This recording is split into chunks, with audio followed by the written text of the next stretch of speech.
boa tarde a todas, todos. Meu nome é Priscila Gonzaga, como ele já me apresentou, né? E vou me apresentar de novo para já encurtar o tempo, né? O que é que eu queria falar para vocês hoje? Inicialmente, né, dizer um pouco como é que foi essa minha pesquisa, qual foi a proposta da pesquisa, para que vocês possam entender de onde parte a minha visão, a minha articulação com o campo e as minhas reflexões sobre essa proposta, né, de como é que a gente pode pensar materiais para a população prisional. Primeiramente, eu fiz uma pesquisa no mestrado de cunho etnográfico. Foi uma pesquisa na qual eu fiquei um tempo dentro da prisão, de um dos presídios aqui do Recife, masculino, numa ala LGBT, né? Assim ela é conhecida, a ala LGBT, que a gente chamou na construção da dissertação de Casa das Madrinhas. Tá vendo?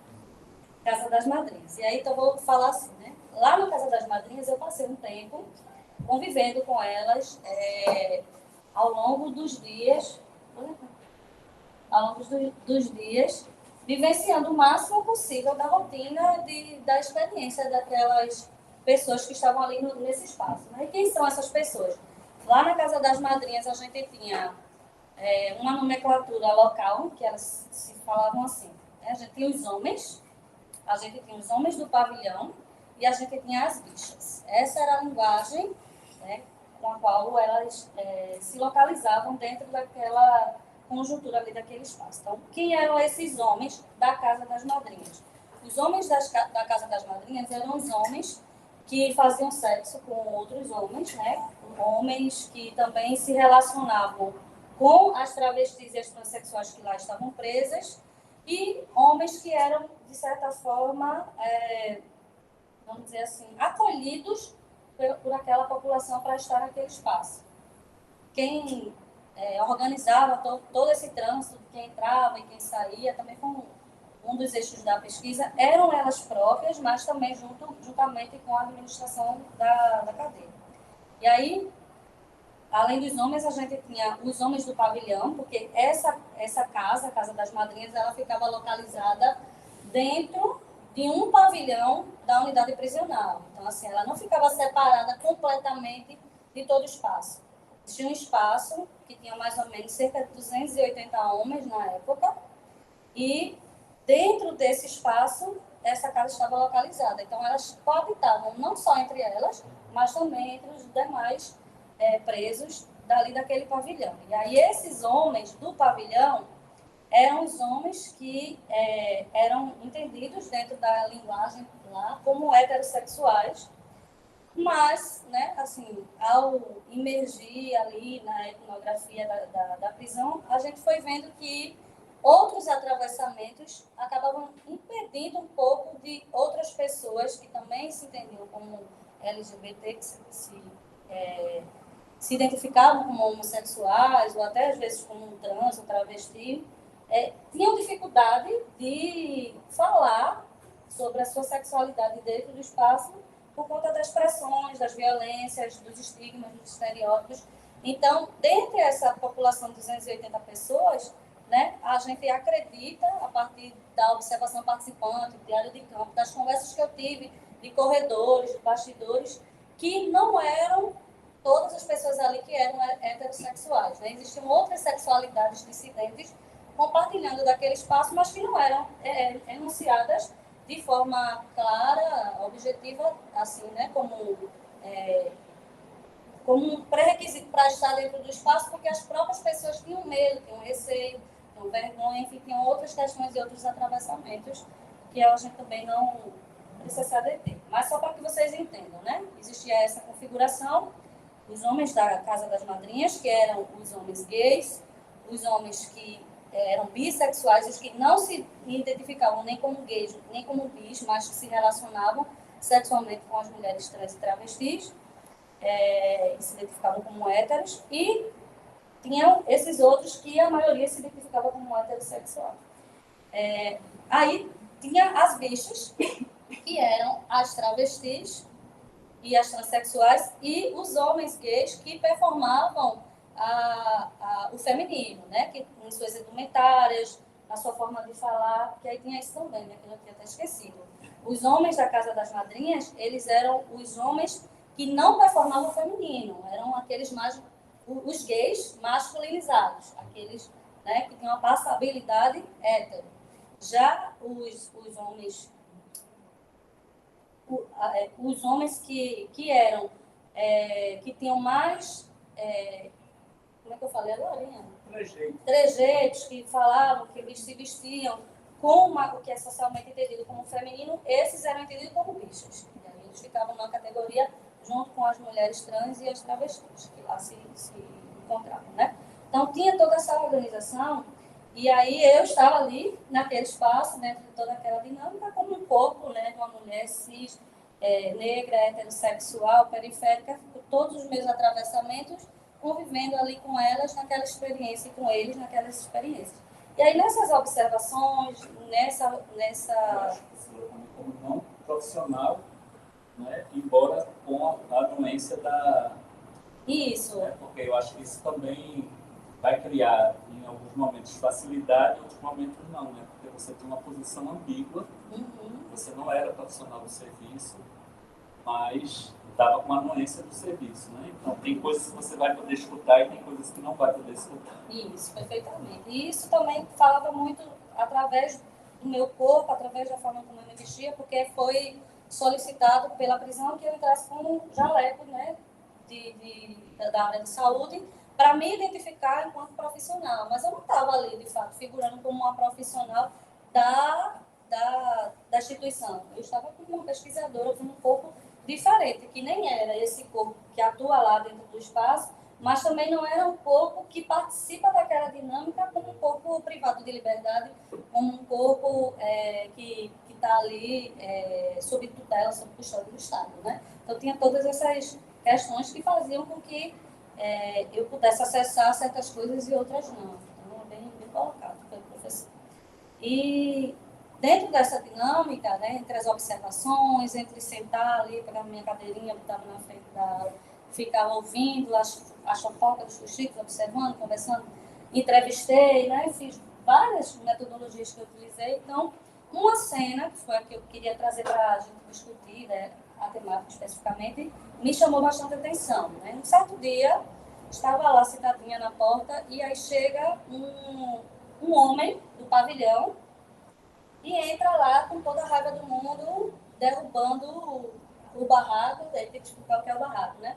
O barraco eram divisórias de lençóis, né, que faziam, era como se fossem os quartinhos, dentro do espaço existiam divisões que separavam a privacidade que dava para ter, né, daquelas pessoas. Então, cada um, dentro de um quadrado, tinha o seu espaço, que era dividido por cortinas de lençóis. E essas cortinas formavam como se fossem as paredes que separavam o barraco de uma pessoa do barraco de outra pessoa, o espaço de uma pessoa do espaço de outra pessoa. E aí, o homem do pavilhão, né, que é o heterossexual declarado, chega até ali, aquele espaço, derrubando tudo, indignado, porque ele tinha realizado um programa sexual, tinha consumido um programa sexual com uma das travestis que moravam ali naquele lugar, porque aí vale ressaltar que dentro do sistema prisional, a célula LGBT, e não só eu que estou falando, outros pesquisadores, como Márcio Zamboni, como é o nome daquela que tu gosta tanto de falar, Larissa Pelúcio, vários outros pesquisadores vão dizer, né, que essa ala, ela muitas vezes, ela acaba servindo também como um espaço para a realização desses programas sexuais que as mulheres trans, as travestis e os gays que dão pinta, que são essas bichas, né, faziam dentro da instituição. Então, muitas vezes os presos desse pavilhão iam até elas para poder consumir esses programas sexuais, porque elas eram impedidas de transitar do espaço delas para o deles. Mas eles podiam vir do deles para o delas. E esse impedimento não era da instituição prisional, tá? Era um impedimento das regras locais que eles vão construindo ali dentro do cenário dessas relações. E aí ele chega até lá indignado porque tinha consumido programa sexual e tinha ouvido pelos corredores da saúde que aquela travesti com que ele tinha transado tinha a boneca.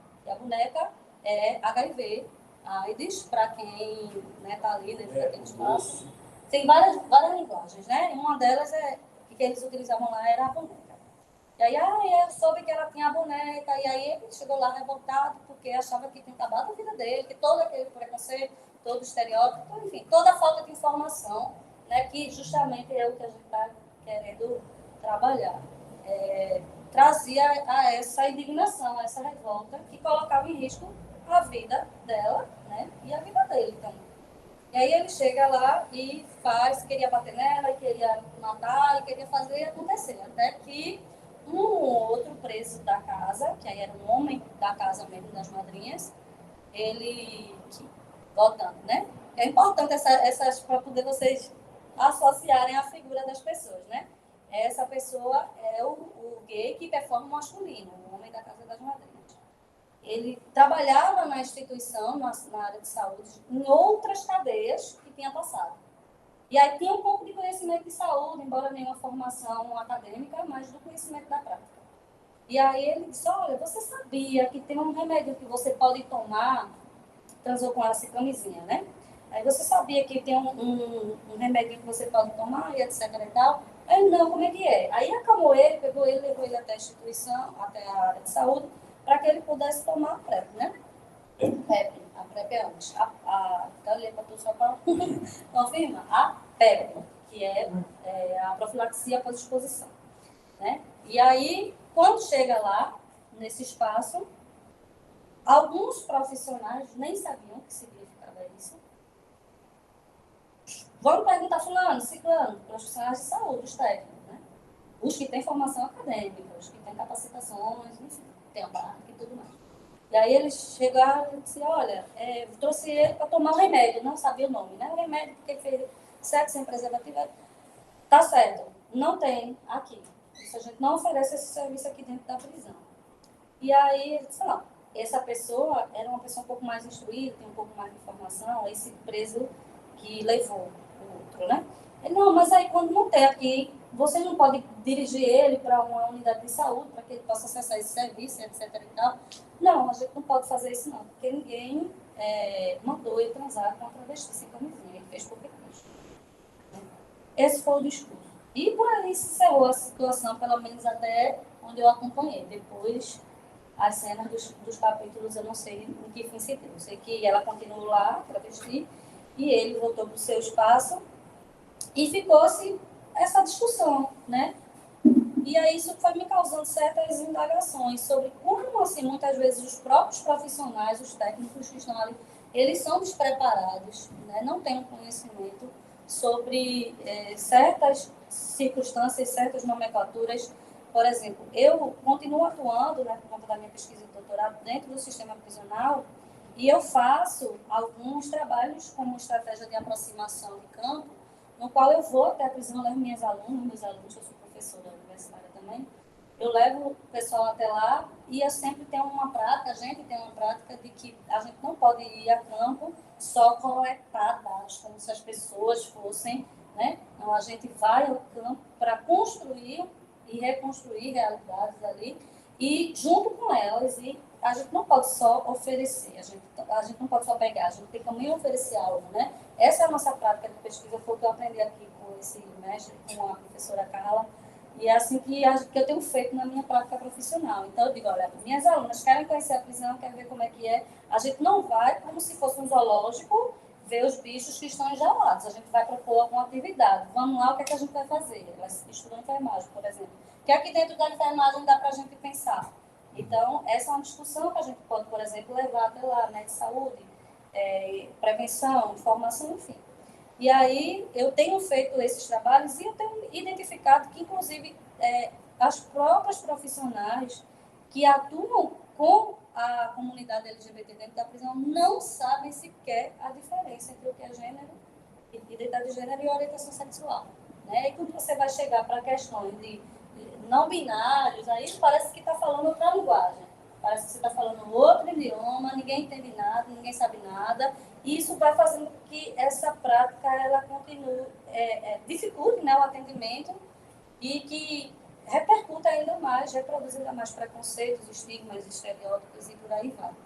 E aí eu estou dizendo isso para chamar a atenção, que a gente possa pensar que esses materiais eles não alcancem somente as pessoas que estão presas, né? Mas que alcance também a nós, né, que vamos lá oferecer os nossos serviços e aos profissionais que estão lá para que eles possam ser capacitados e habilitados a compreender minimamente um pouco daquela realidade. Porque quando eu cheguei nessa prisão, por exemplo, tinha gente que nunca entrou no pavilhão porque tinha medo. E aí vai também da experiência de cada um, mas tinha pessoas que não sabiam como é que funcionava o pavilhão, não sabiam como é que era aquela ala. Eu fiz uma cartografia, eu desenhei, a gente fez um monte de coisa. E aí foi que eu comecei com esse trabalho, implementando um pouco mais esse diálogo, trazendo um pouco mais a população LGBT para dialogar. E a gente foi percebendo quais eram os entraves, né? Em relação à própria população, o que é que a gente enfrenta de maior dificuldade? É a questão do letramento, que o professor estava falando aqui no início.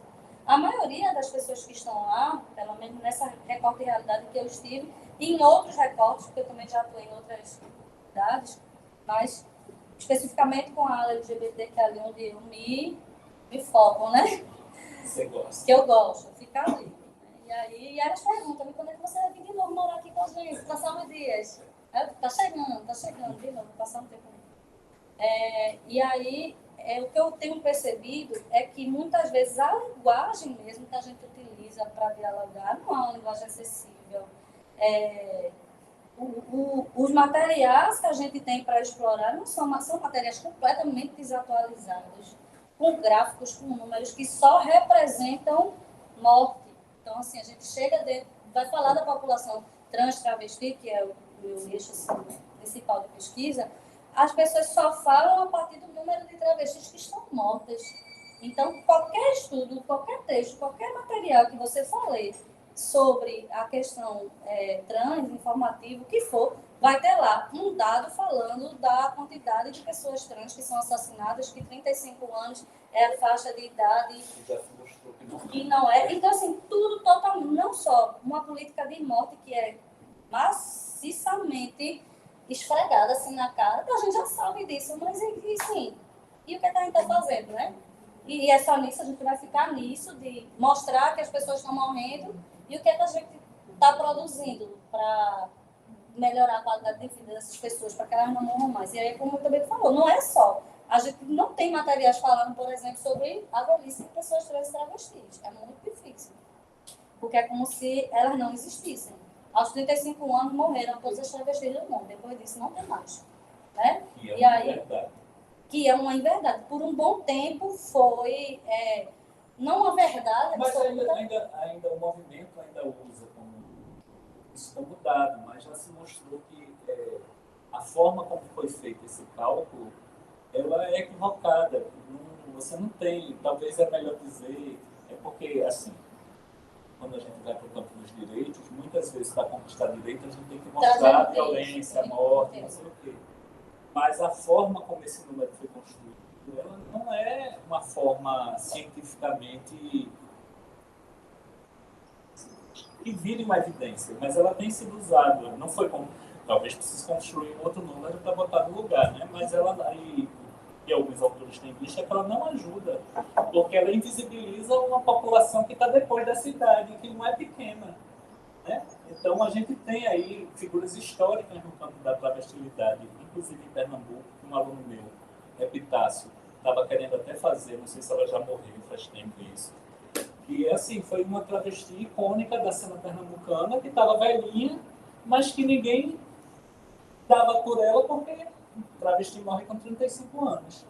Né? Então, você acaba invisibilizando, porque, infelizmente, a gente usa o número de forma equivocada, né?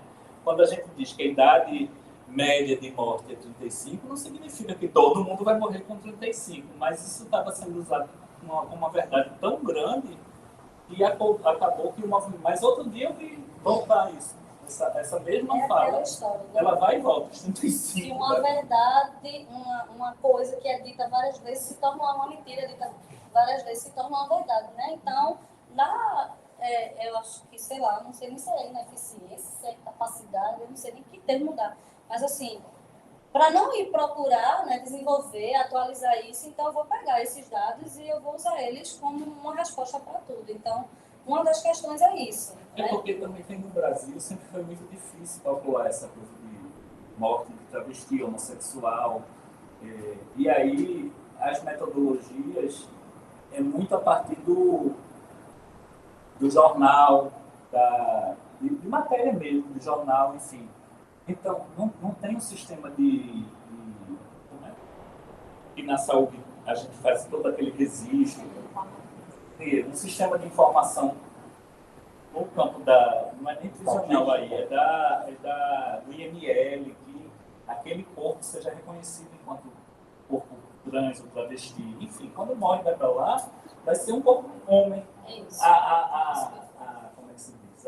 Quem vai dizer que é travesti? A imprensa. Então, a gente fica com um número que talvez não represente a realidade. A gente não sabe, pode ser que seja 35. O que a gente está dizendo é que ele não tem esse rigor científico para a gente afirmar que é 35. Mas, para além de 35, eu acho que o que você está querendo chamar a atenção é como é que essas verdades vão chegando, a gente vai comprando, a gente vai usando, e é uma verdade que não reconhece esse outro campo que para a psicologia é tão importante, que a gente chama de pulsão de vida, ou, né, para o povo que é da ACT, tendência atualizante, enfim, cada abordagem vai dar um nome para isso, né? Que é essa capacidade do humano de querer viver, e a gente, enquanto profissional, de querer ajudar essa vida a acontecer, né? Então, eu acho que é isso um pouco que, né, me corrija se eu estou... É exatamente isso. Do Rio, acho que é da UEF, que veio aqui no Nordeste no ano passado, ela comentou muito. Sobre o número, né? Acho que esse dado ele foi meio que assim, era mais associado a como as travestis se prospectavam, e elas não conseguiam se prospectar numa velhice, elas pensavam nessa morte. Justamente por conta do número.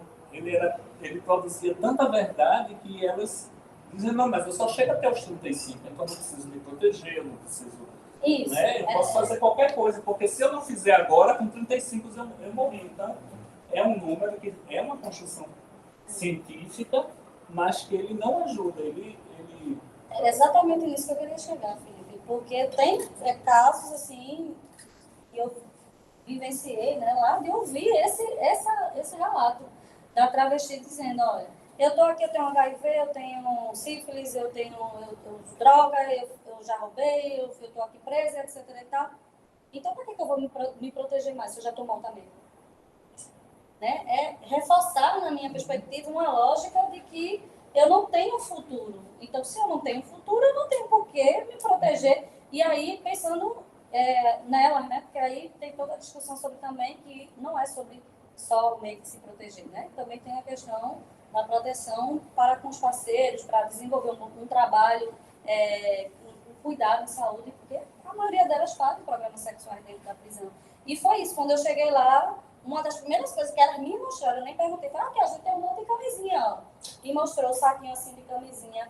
Aí eu disse, mas vocês, eu não vou chupar picolé com capinha, que é o mesmo discurso que Felipe está dizendo desde, sei lá, anos 90, risco de plástico. A galera que está pesquisando sobre HIV/AIDS está falando que esse discurso é o mesmo há 30 anos atrás e não modifica. E por que esse discurso não modifica? Porque a noção de como as pessoas... Eu estou fazendo esse recorte para trans, travesti, mas as pessoas homossexuais, né, como que essas pessoas estão se projetando, estão se pensando para o futuro? Se não há futuro, não tem por que cuidar do presente. Porque que...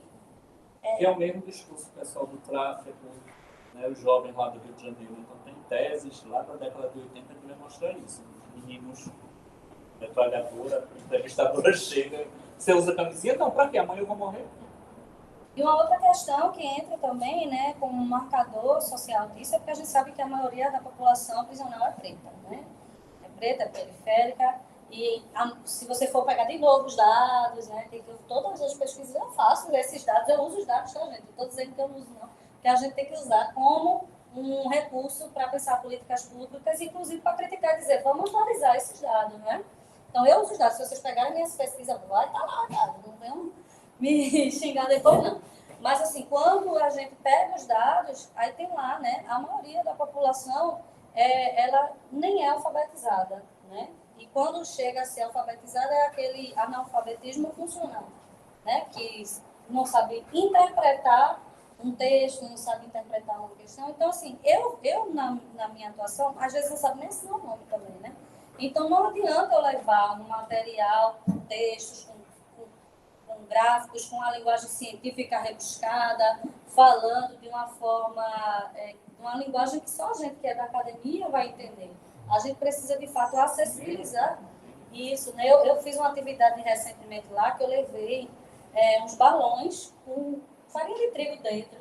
Aí eu fiz uma palestra, uma roda de conversa sobre o que era orientação sexual, que era identidade de gênero, não só para a comunidade, mas chamando outras pessoas também, né?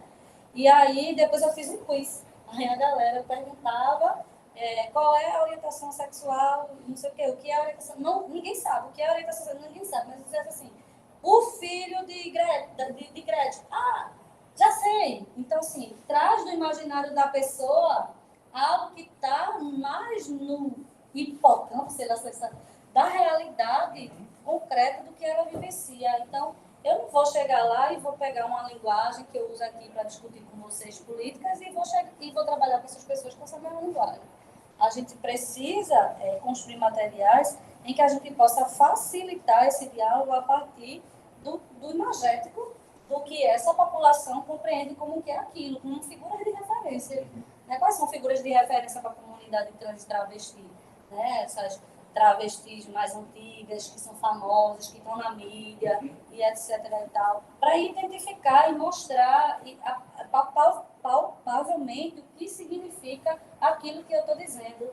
Né? Porque se eu for dizer que uma pessoa trans é uma pessoa que fez assim, mudou de gênero, não sei o que, eles não vão entender. Mas quando eu chego lá, vocês lembram daquela novela que tinha Ivana, que Ivana virou Ivan, que Ivana tirou seio, aquilo ali a gente chama de processo, disso e daquilo, o nome é transexualidade, ela não se identificava com o feminino, então ela passou a se identificar com o masculino e fez a transição de gênero. Aí, para explicar todo esse processo, o que é uma transição de gênero, o que é tudo isso, né? Trazendo através de um referencial, de uma novela, que é algo que está dentro da alma dessas pessoas.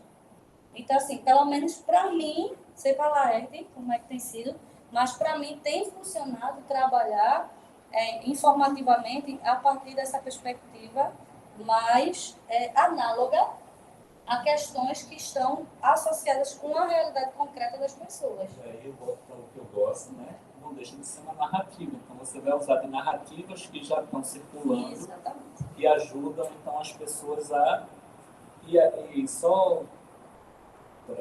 Pode ser uma questão, não sei. Não é muita questão. Que é assim, esqueci, fala. Hoje eu estou assim, de aula a manhã toda hora eu esqueci um negócio, só lembrava meia hora depois.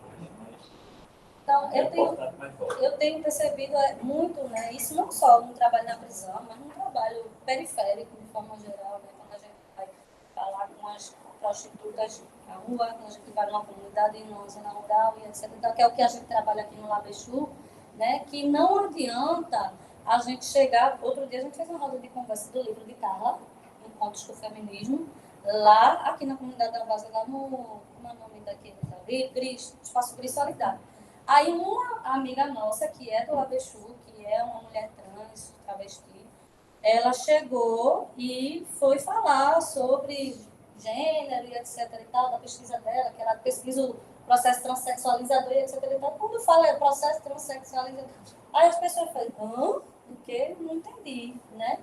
Não adianta a gente chegar na comunidade falando uma linguagem que aquelas pessoas elas não vão acessar essa linguagem. Então, eu acho que a maior questão para a gente pensar, produzir materiais informativos, é um desafio, Felipe, porque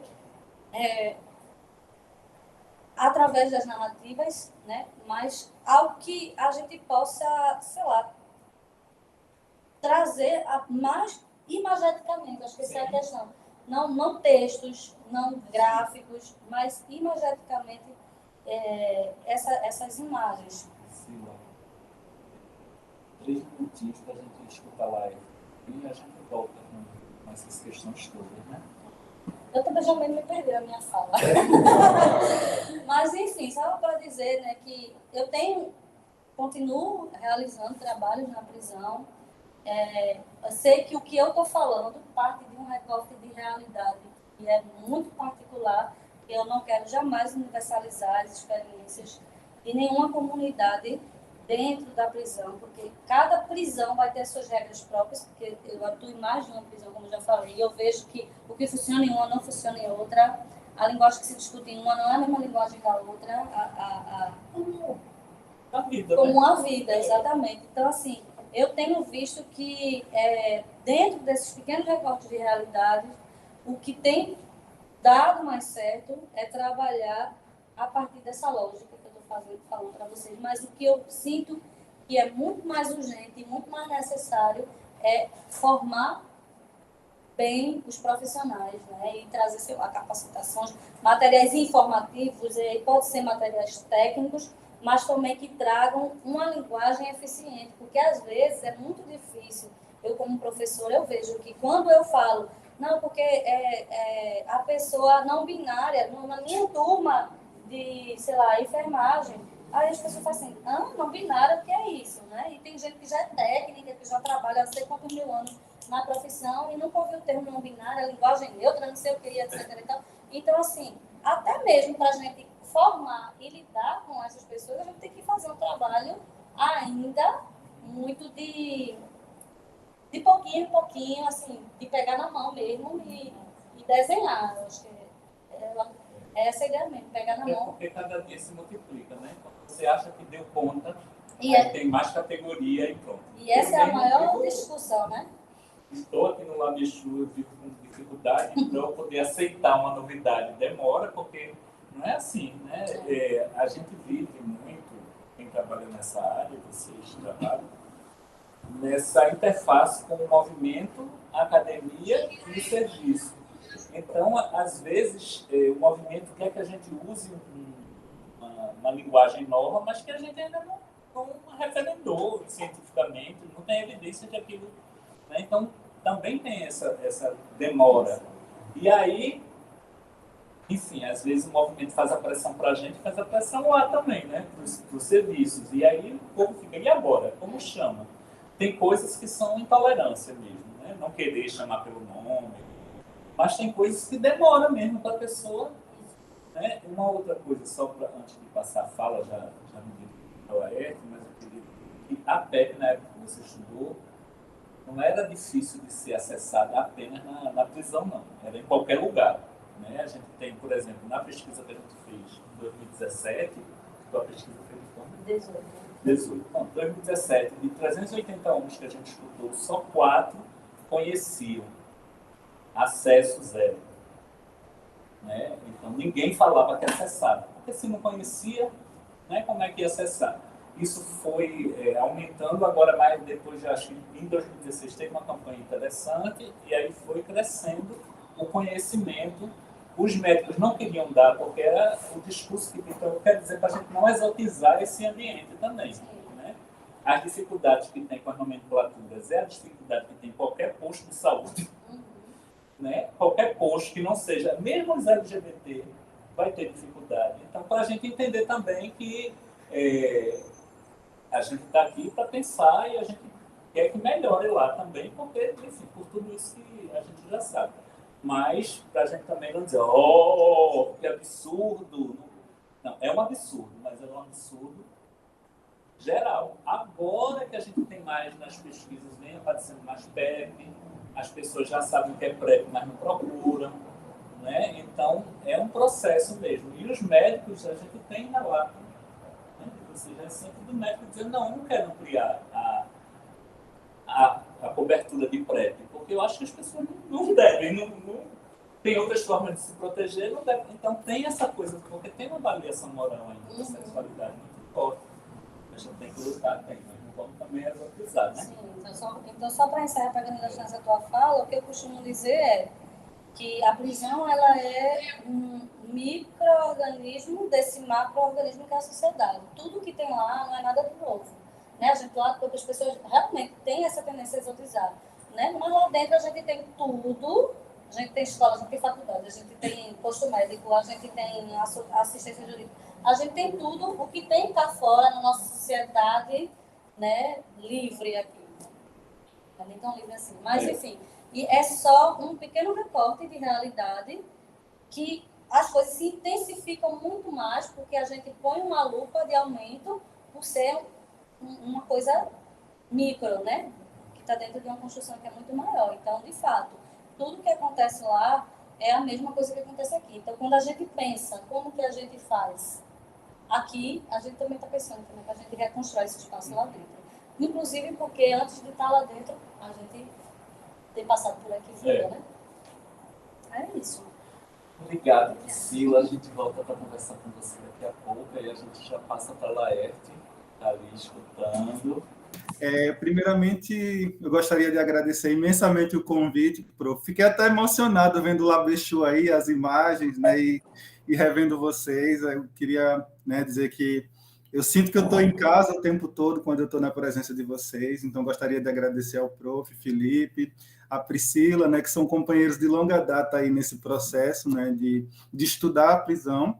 Eu faço pesquisas em prisões desde 2015, né, que é o momento em que, na graduação em psicologia, eu também atuei na condição de estagiário, e é sempre muito bom, né, pensar a prisão com vocês, né, e aí quando o prof fez o convite, eu me senti bastante provocado, né, a pensar junto sobre essas questões em relação à produção de materiais, né, informativos para falar sobre saúde sexual nesse contexto de privação de liberdade, né, assim. Adorei a fala de Priscila, né, porque eu fiquei revivendo uma série de coisas que eu experimentei também aqui, né, na prisão. Eu estou em Petrolina, né, então eu trabalho com uma prisão aqui no Sertão. Estou no momento de escrita da tese, né, e aí no momento de ida e de vinda à prisão a gente vai repensando as coisas do campo, né, nesse processo todo, que tem sido muito importante, né? Na minha dissertação de mestrado eu estudei sobre sexualidades encarceradas, né? Muito com o objetivo de entender sobre afetos, prazeres, conjugalidades. Agora eu estou partindo para um estudo sobre uma categoria de sobrevivência na prisão, né? Dialogando também com os marcadores de raça e de classe e de território, né? Então tem sido bem interessante olhar a prisão como esse contexto, como bem Priscila falou, né, que tem essa dimensão local, mas que também tem nuances e semelhanças com outros espaços, né, porque funciona também a partir de uma lógica que se aproxima em vários lugares. Achei bem interessante, né, porque Priscila falou aí dos barracos, né, aqui em Petrolina as mulheres chamam de jega, que é uma cama de concreto, né, na qual elas colocam panos, né, tecidos, para conferir uma certa intimidade para os encontros afetivos, né, para as relações sexuais. E aí eu gostaria, primeiramente, de parabenizar vocês, né, e de dizer que falar da importância, né, da centralidade de vocês trazerem a população privada de liberdade, né, e dar uma atenção tão especial para esse público, sobretudo porque a gente vivenciou aí, né, um processo eleitoral em que tal população praticamente foi colocada, praticamente não, né, foi totalmente colocada como um inimigo, né, de um determinado projeto político, né, que vigorou durante um certo tempo aí no nosso país. E aí as minhas provocações, as minhas costuras analíticas, elas vão partir muito desse lugar, né, de dialogar com a proposta desse encontro, né, mas também de pensar sobre esse contexto, né, a partir das tramas de gênero e de sexualidade, e desse processo, né, de construir uma etnografia na prisão, ou o que alguns pesquisadores prisionais vão chamar de quase-etnografia, né? Visto que a gente sabe que instituições prisionais a gente tem algumas limitações em termos de acesso, de entrada e de permanência, né? Então, alguns autores têm preferido chamar de quase-etnografia, né? Para falar dessas dificuldades e de barreiras que se colocam sobre esse movimento de se fazer pesquisa em um contexto tão regulado, né? E tão regulamentado como os espaços prisionais.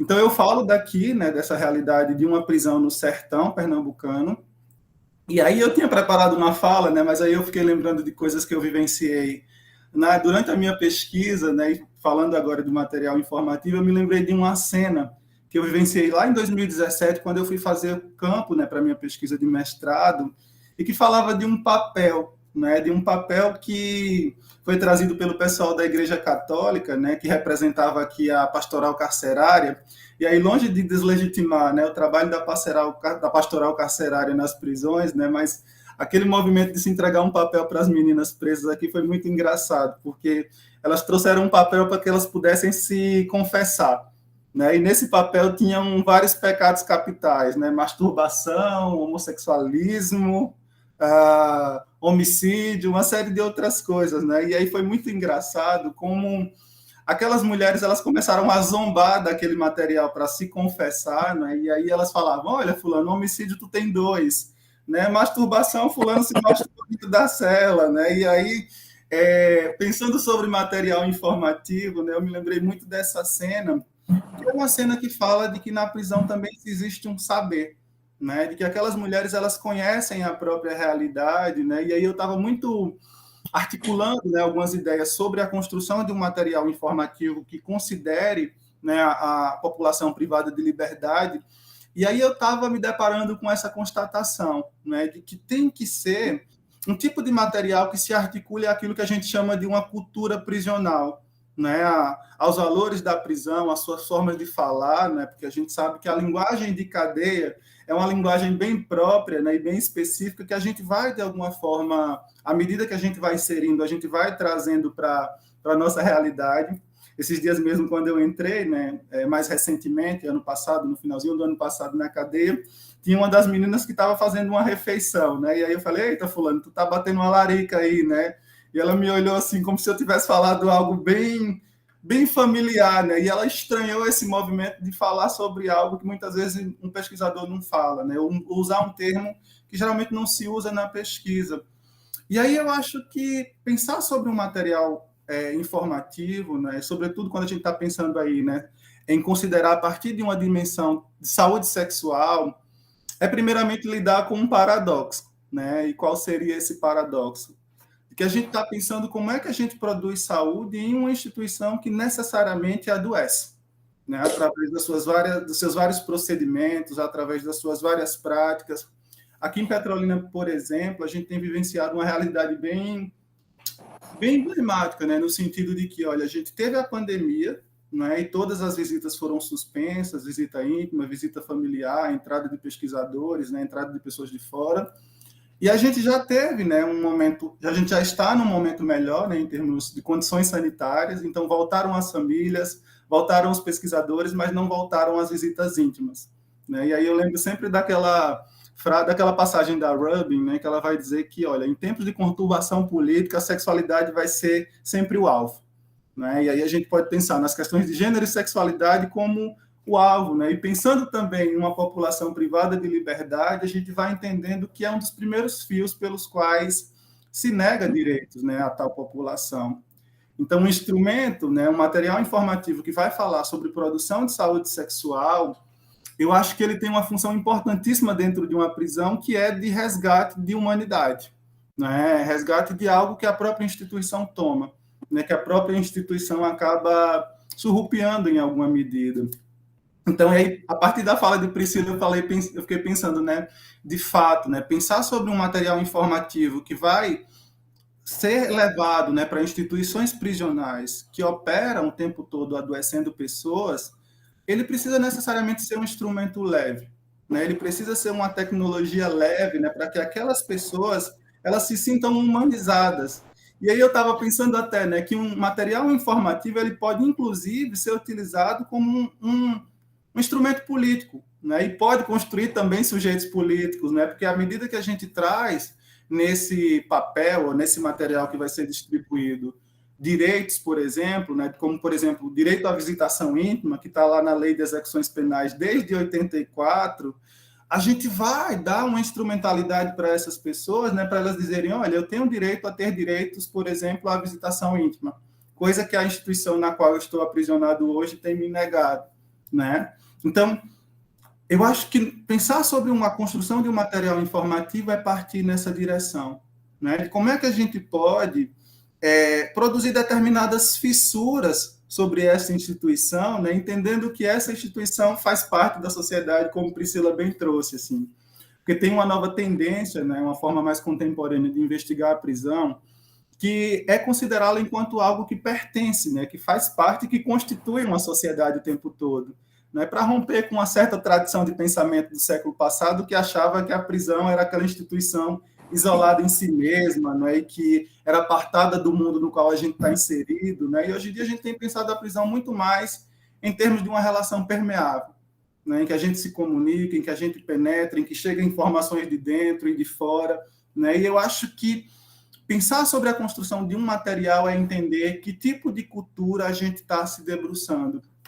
E aí estava até pensando agora, a partir da fala do prof. De Priscila, de que nesse caminho, né, que a gente está pensando aqui, né, nas quartas dissidentes, de como é que a gente pode alcançar diferentes públicos, né, para confeccionar tais materiais, de que a presença, né, de alguém que represente um grupo específico, que são esses que a gente está trabalhando, né, população privada de liberdade, população em situação de rua, pode nos ajudar a entender melhor essas culturas, né, essas culturas prisionais, essas culturas de rua, essas culturas que vão falar um pouquinho de formas mais específicas de se viver dentro de uma prisão, né, ou num território de rua, enfim, nesses mais variados espaços que abrigam vulnerabilidades, assim.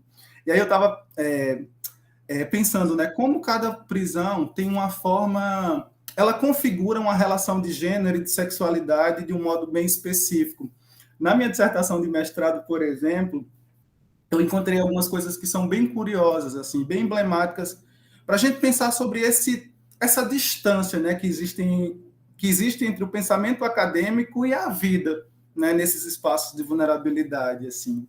Então, aqui, nessa pequena cadeia de mais ou menos 50 mulheres do sertão, quando a gente pensa, por exemplo, né, sobre as experiências que talvez de fora a gente fosse marcar como homossexualidade feminina, a gente vai encontrar outros papéis, outras nomenclaturas e outras formas específicas de se viver, né, aquilo que a gente categorizaria lá fora como homossexualidade, né?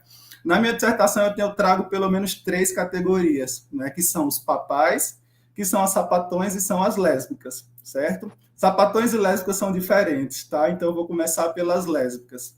As lésbicas são mulheres que fazem sexo com outras mulheres, né, e que possuem uma performance feminina e não necessariamente elas vão assumir, né, uma identidade homossexual, uma identidade lésbica, certo? Elas vão ser só marcadas como lésbica, tá?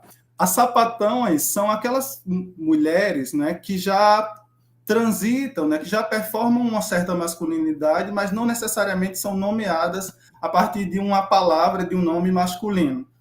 E os papais são os homens da prisão, como vai chamar a Mariana Barcinski, né, no texto dela.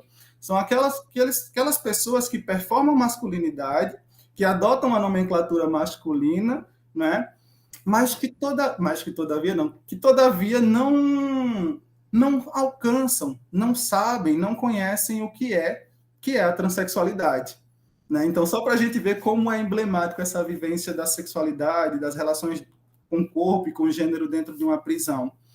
A transexualidade, pelo menos aqui, né, e esse dado eu já encontrei em outros textos que eu me deparei ao longo dessas minhas pesquisas, ela é algo que não faz parte da constituição de dentro de uma vida prisional, porque não se tem esse alcance, não se tem essa compreensão do que é que se trata, né? Por exemplo, o que é uma transmasculinidade ou um homem trans, mas se tem uma vivência que está muito próxima, né? Mas que a gente não pode localizar em termos de transexualidade, porque não faz parte da constituição desse universo, desse cenário de investigação, né?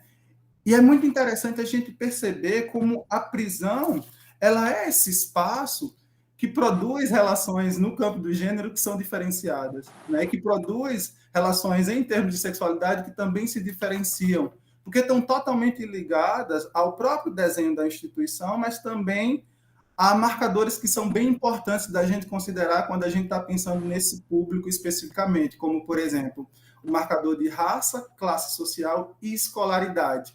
E aí, como vocês bem trouxeram, né, assim, não tem como a gente produzir material informativo para pessoas em situação de privação de liberdade que não estejam em consonância com essa dimensão, né, com esse marcador de diferença que é a escolaridade, por exemplo. Então, qualquer tipo de escrita, né, a redação de um texto que tem que estar presente em um material como esse, precisa necessariamente contemplar o fato de que a maioria das mulheres e dos homens privados de liberdade no Brasil, eles possuem uma baixa escolaridade. E aí, qualquer tipo de material informativo, ele precisa necessariamente contemplar essa dimensão, né, de que a maioria das pessoas privadas de liberdade no Brasil, elas são pouco escolarizadas, né? E sendo pouco escolarizadas, elas têm um saber sobre si, elas têm um saber sobre a própria prisão, mas muitas vezes esse saber não é o mesmo que a gente produz na academia.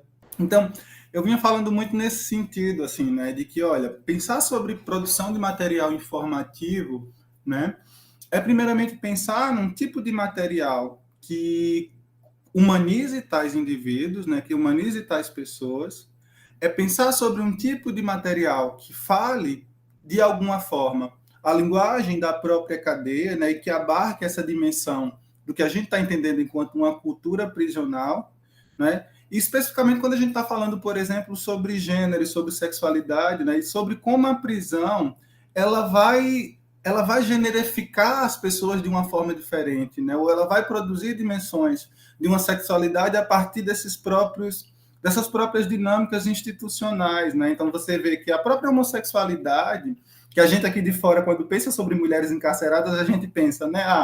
São mulheres que lá dentro da prisão vão experimentar a homossexualidade por conta de carência, né? Muita gente vai pensar aqui fora dessa forma. Isso acaba apagando, por exemplo, essa dimensão do prazer da mulher, né? Então, quando a gente pensa sobre a prisão, né, a gente precisa cada vez mais entender, né, sobre como essa instituição ela constrói experiências diferenciadas no campo do gênero e da sexualidade, né? Então, por exemplo, os papais, que são essas pessoas que performam masculinidade aqui dentro, a literatura vem mostrar que existe um determinado ganho, né, um determinado privilégio em ser um suposto homem dentro da prisão. E aí foi muito curioso eu voltar, nesse momento da minha tese, à unidade prisional a qual eu pesquiso e perceber que, nesse momento, eu encontrei papais que não necessariamente estão numa posição de poder, de dominação sobre as outras mulheres, ao contrário, né?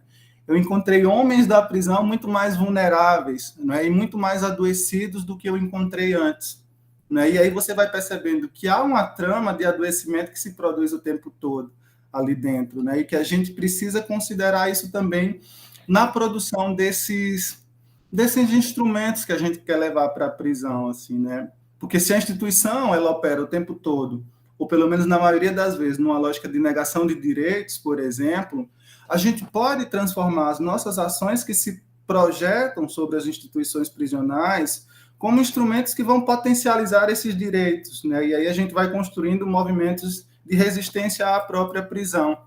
Por exemplo, na minha tese, ou na minha dissertação de mestrado, eu vou pensar bastante na sexualidade como possibilidade de vida, né, e como uma estratégia de sobrevivência à própria prisão, né, enquanto uma instituição que adoece.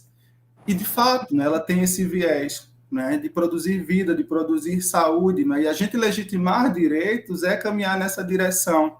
E os nossos instrumentos, eles podem e devem cada vez mais potencializar essas dinâmicas, né, de humanização, de cuidado e de produção de saúde dentro desses espaços.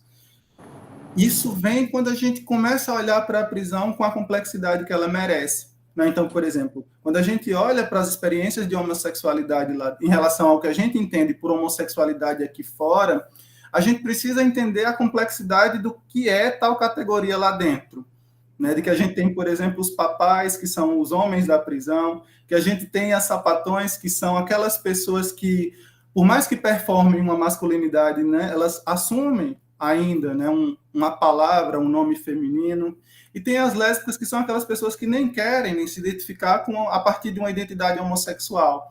Então, todo esse jogo ele precisa ser considerado para a gente entender que, muitas vezes, as nossas categorias de fora não necessariamente vão alcançar a vida como ela acontece lá dentro da prisão, né?